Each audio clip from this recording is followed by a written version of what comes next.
कहानी की शुरुआत होती है दो लोगों को दिखाते हुए जो एक मोटल के बाहर खड़े बातें कर रहे थे। इसके बाद सूट पहना आदमी लड़के को मोटल के अंदर से पानी लाने के लिए कहता है। लड़का जब अंदर जाता है तो हम देखते हैं कि इन दोनों ने कुछ देर पहले ही शॉप के ओनर और उसकी पत्नी को मार दिया है और अब ये बिना किसी डर के पानी भरने लगता है। इतने में शॉप ओनर की 5 साल की बेटी बाहर आ जाती है और अपने पेरेंट्स की बॉडी देखकर रोने लगती है और लड़का बड़ी बेरहमी से इस बच्ची को भी मार डालता है। असल में ये दोनों लुटेरे थे जो शहर में ट्रेवल करते हुए छोटे शॉप ओनर्स और उनकी फैमिली को मारकर रॉबरी किया करते थे। ऐसी दुकानों के बाहर यूजुअली कैमरे वगैरह नहीं होते हैं और ये दोनों कभी किसी विटनेस को भी जिंदा नहीं छोड़ते थे। ऐसे में इन्हें पकड़े जाने का भी डर नहीं था। दूसरी तरफ हम टॉम और उसकी फैमिली को देखते हैं। टॉम इंडियाना स्टेट के एक शहर में छोटा सा डाइनर स्टोर चलाता है। उसकी पत्नी ईडी लॉयर है। इन दोनों के 2 बच्चे भी हैं, जैक और सारा। जैक पढ़ाई के साथ साथ खेलकूद में भी काफी अच्छा था, जिस वजह से उसने स्कूल को कई कॉम्पिटिशन्स में जीत भी दिलवाई थी। लेकिन इसके बावजूद बॉबी नाम का एक लड़का उसे खूब बुली करता है, जिस वजह से सभी उसे लूजर समझते हैं। वहीं सारा की उम्र अभी बहुत छोटी थी। पूरा परिवार खुशी खुशी अपनी जिंदगी गुजार रहा था। एक रोज जैक अपने स्टाफ के साथ स्टोर बंद करने की तैयारी कर ही रहा था कि तभी वो दोनों लुटेरे उसकी दुकान में एंटर करते हैं। टॉम उन्हें बड़े प्यार से कुछ भी देने के लिए इनकार करता है, लेकिन ये लोग उसके स्टाफ पर बुरी तरह से चिल्लाते हैं। ये देखकर टॉम भी इन्हें कॉफी सर्व कर देता है और अपनी वेट्रेस को घर जाने के लिए कहता है, लेकिन एक रॉबर उसे पकड़कर गलत तरह से छूता है, जबकि दूसरा लुटेरा गन निकालकर टॉम पर तान देता है। टॉम उसे सारे पैसे देने को तैयार था, लेकिन वो रॉबर तो यहाँ मौजूद हर शख्स को मारना चाहता था। अब जैसे ही टॉम को ये बात समझ आती है, वो कॉफी का मग उसके मुंह पर दे मारता है और उसकी गन से उसी के साथी को मार डालता है। अपने आप को बचाने के लिए पहले रॉबर टॉम के पैर पर वार करता है, लेकिन टॉम फिर भी हार नहीं मानता और इस रॉबर को शूट करके मार डालता है। दुकान में बैठा हर शख्स ये देखकर हैरान था कि टॉम जैसा आम इंसान भला इतनी आसानी से 2 लुटेरों को कैसे मार सकता है। इसके बाद टॉम को हॉस्पिटल में पहुंचाया जाता है और देखते ही देखते ये खबर पूरे शहर में फैल जाती है। शहर भर में टॉम को एक हीरो की तरह रिप्रेजेंट किया जाता है। इवन टॉम जब हॉस्पिटल से डिस्चार्ज होता है तो मीडिया उसका इंटरव्यू लेने के लिए उसके घर पहुंच जाती है, लेकिन टॉम पोलाइटली उन्हें मना कर देता है। साथ ही कहता है कि वो कोई हीरो नहीं है, बल्कि उसकी जगह कोई और होता तो भी वो यही करता। इसके अलावा शहर से लोग भी टॉम को कांग्रेचुलेट करने के लिए पहुंचे थे। टॉम का बेटा जैक भी अपने फादर से बहुत खुश था, क्योंकि टॉम की वजह से पूरे शहर में परिवार की वैल्यू बढ़ गई थी। इतने में ईडी की नजर घर के बाहर सड़क पर पड़ी एक काले रंग की गाड़ी पर जाती है, जो कि बहुत देर से उनके घर पर नजर रखे हुए थी। टॉम को लगता है कि ये गाड़ी भी किसी मीडिया चैनल की होगी, इसलिए वो बाहर नहीं जाता है और अगले ही दिन टॉम के स्टोर पर ज्यादा से ज्यादा लोग विजिट करते हैं। हर कोई टॉम की तारीफ करता है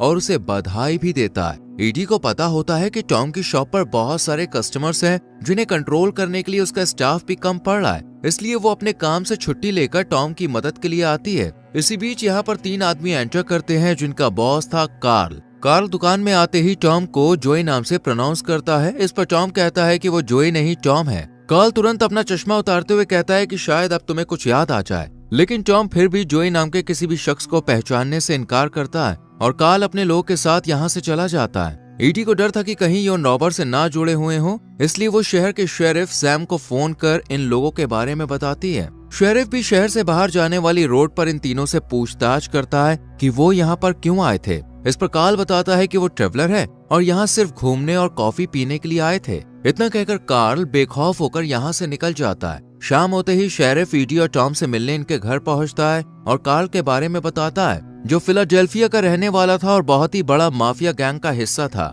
इन सभी के नाम कई सारे केसेस भी फाइल थे, लेकिन अमीर होने की वजह से वो पैसों के दम पर हर बार बच जाते थे। हालांकि शेरिफ को जोई के बारे में कुछ नहीं पता था, लेकिन उसके भाई रिची क्यूसेक के बारे में पता चला था। वो खुद भी क्राइम वर्ल्ड से जुड़ा हुआ था, लेकिन शेरिफ को ये बात समझ नहीं आ रही थी कि जोई या कार्ल का टॉम से क्या कनेक्शन है। टॉम भी कहता है कि वो कार्ल या जोई के बारे में कुछ नहीं जानता। इसके बाद शेरिफ इन्हें अलर्ट करके यहाँ से चला जाता है। वहीं टॉम देखता है कि वो काली गाड़ी अभी भी वहीं खड़ी थी, यानी कि कार्ल और उसके आदमी अभी भी टॉम और उसकी फैमिली पर नजर रखे हुए थे। इसलिए वो अगली सुबह अपने डाइनर स्टोर को खोलता है और वहाँ अकेले ही बैठ जाता है। इतने में वो काली गाड़ी उसके डाइनर स्टोर के सामने आकर खड़ी हो जाती है और कुछ देर वहाँ रहने के बाद वो टॉम के घर की दिशा में आगे बढ़ती है। टॉम को भी लगता है कि ये लोग उसके घर जा रहे हैं, इसलिए वो गाड़ी का पीछा करता है, लेकिन उसके पास कोई व्हीकल नहीं था। इसलिए वो ईडी को फोन कर गन निकालने को कहता है। साथ ही बताता है कि कुछ लोग घर आ रहे हैं, पर जो भी आए ईडी को सीधा गोली चलानी है। कुछ देर बाद टॉम भी अपने घर पहुंच जाता है। वो जैसे ही अंदर घुसता है तो ईडी को देखता है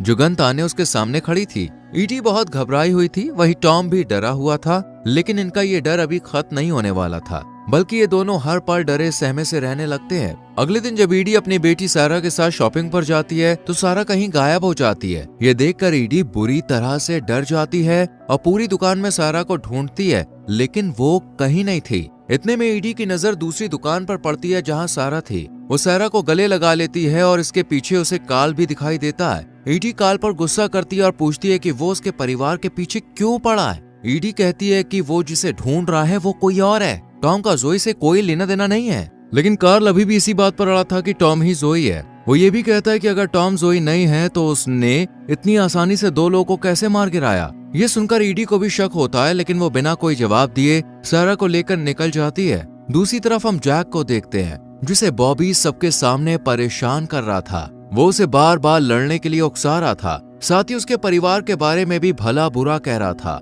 ये सुनकर जैक के सब्र का बांध टूट जाता है और वो बॉबी को इतना मारता है कि उसे हॉस्पिटल में एडमिट करना पड़ता है। जब ये बात टॉम को पता चलती है तो वो जैक को खूब डांटता है, साथ ही समझाता है कि किसी से झगड़े का मतलब ये नहीं है कि उसे हॉस्पिटल ही पहुंचा दो। लेकिन जैक का कहना था कि उसे बॉबी को सीधा गोली मार देनी चाहिए थी। ये सुनकर टॉम जैक को एक जोरदार थप्पड़ मारता है और जैक गुस्से में घर से चला जाता है। टॉम जब बाहर देखता है तो वहाँ अभी भी कार्ल की गाड़ी खड़ी हुई थी। इतने में ईडी भी घर आ जाती है और मॉल में हुई घटना के बारे में बताती है, जिससे टॉम गुस्से में गन लेकर बाहर जाता है। कार्ल टॉम के ठीक सामने अपने दो साथियों के साथ खड़ा हुआ था। वो टॉम से कहता है कि अब और झूठ ना बोलो, क्योंकि वो ही जोई है। इसके बाद वो उसे अपने साथ फिलाडेल्फिया चलने को कहता है, लेकिन टॉम हर बार इनकार करता है। इतने में कार्ल का आदमी गाड़ी में से जैक को बाहर निकालता है और उसके सर पर गन पॉइंट कर देता है। कार्ल यहाँ टॉम के पूरे परिवार को खत्म करने की धमकी देता है, जिस वजह से टॉम के पास कोई रास्ता नहीं बचता। इसलिए वो कार्ल के साथ चलने के लिए मान जाता है, जिस पर कार्ल जैक को छोड़ देता है। टॉम जैक और ईडी को समझा बुझाकर घर के अंदर भेज देता है, लेकिन दोनों अभी भी खिड़की से बाहर का नजारा देख रहे थे, जहाँ टॉम कार्ल को बड़े प्यार से कहता है कि वो यहाँ से चला जाए, वरना बहुत बुरा होगा। ये सुनकर कार्ल का एक आदमी गुस्सा हो जाता है और टॉम पर बंदूक तान देता है, लेकिन टॉम उसका हाथ तोड़कर उसके मुंह पर तब तक वार करता है जब तक कि वो मर नहीं जाता। वहीं दूसरा आदमी टॉम को शूट करने के लिए बंदूक उठाता है, पर इससे पहले ही टॉम उसे भी शूट करके मार डालता है। इतने में कार्ल टॉम के कंधे पर गोली मार उसे गिरा देता है। इस पर कार्ल उससे उसकी आखिरी इच्छा पूछता है, क्योंकि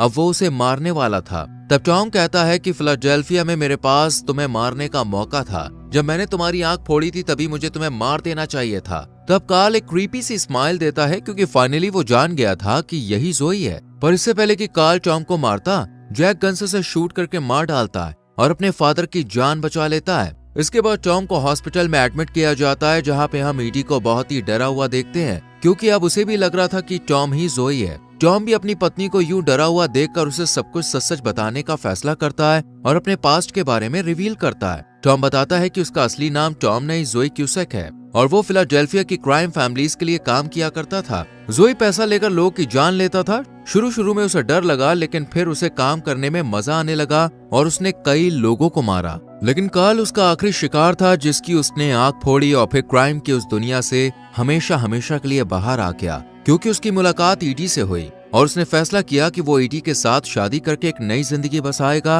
और नॉर्मल लोगों की तरह अपनी लाइफ जिएगा। जोई उर्फ टॉम नॉर्मल फैमिली मैन की तरह रहते रहते ऑलमोस्ट ये भूल ही गया था कि उसका एक पास्ट भी है जो कभी उसके सामने भी आ सकता है। ये सुनकर ईडी को बहुत बड़ा झटका लगता है, क्योंकि इतने सालों में उसे कभी भी इस बात की भनक ही नहीं लगी कि टॉम एक गैंगस्टर था। हॉस्पिटल से डिस्चार्ज होने के बाद टॉम नोटिस करता है कि शहर भर में उसके कैरेक्टर को लेकर सवाल उठ रहे हैं। हर कोई उसे गैंगस्टर वाली नजरों से देख रहा था। इवन उसका बेटा जैक भी उसे गैंगस्टर कहकर पुकारता है। इसी बीच शेरिफ टॉम के घर आता है, क्योंकि वो शहर भर में चल रही अफवाहों का सच जानना चाहता था। शेरिफ टॉम और ईडी दोनों से पूछताछ करता है और यहाँ ईडी सब कुछ जानने के बाद भी अपने पति का साथ देती है और कहती है कि ना तो वो किसी जोई को जानती और ना ही टॉम का कोई क्रिमिनल बैकग्राउंड है। वो बस एक आम इंसान है और आम लोगों की तरह ही रहना चाहता है। ईडी की बातें सुनकर शेरिफ भी यहाँ से चला जाता है। वहीं ईडी टॉम से फिर से बात करना बंद कर देती है, लेकिन आखिरकार टॉम उसे मना लेता है। देर रात को टॉम को रिची नाम के एक आदमी का फोन आता है और वो उसे तुरंत फिलाडेल्फिया आने को कहता है। टॉम जानता था कि अगर वो नहीं गया तो उसके परिवार पर खतरा आ सकता है,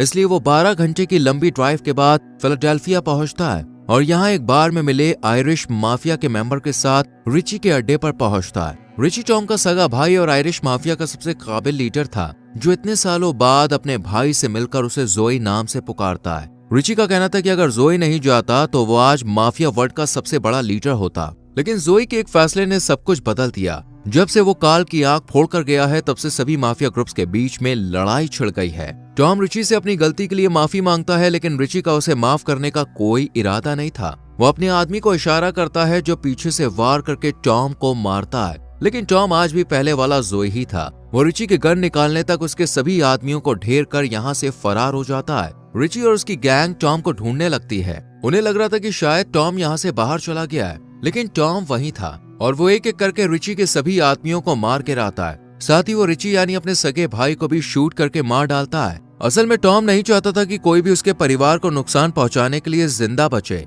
इसलिए वो एक एक करके रिची और उसके हर साथी को मार गिराता है और फिर रिची के घर में बने पॉन्ड में अपने चेहरे और कपड़ों पर लगे खून को साफ करके एक बार फिर से अपनी नॉर्मल जिंदगी यानी टॉम की लाइफ में लौट आता है। पूरे 12 घंटे की ड्राइव के बाद टॉम एक बार फिर से अपने घर पहुंचता है, जहां ईडी, सैरा और जैक खाना खा रहे थे। यहाँ छोटी सी सैरा अपने फादर के लिए प्लेट लेकर आती है और जैक उसे खाना सर्व करता है, यानी अब टॉम की फैमिली ने उसे माफ कर दिया है। ये देखकर टॉम की आंखें भी भर आती हैं और इसी के साथ ये कहानी यहीं खत्म हो जाती है। तो दोस्तों, कैसी लगी आपको ये मूवी? अच्छी लगी हो तो प्लीज लाइक और शेयर करें और चैनल को सब्सक्राइब करके बेल आइकॉन प्रेस करें, जिससे आपसे आने वाली मूवीज एक्सप्लेनेशन मिस ना हो। मिलते हैं अगली वीडियो में। Till then, bye bye, take care.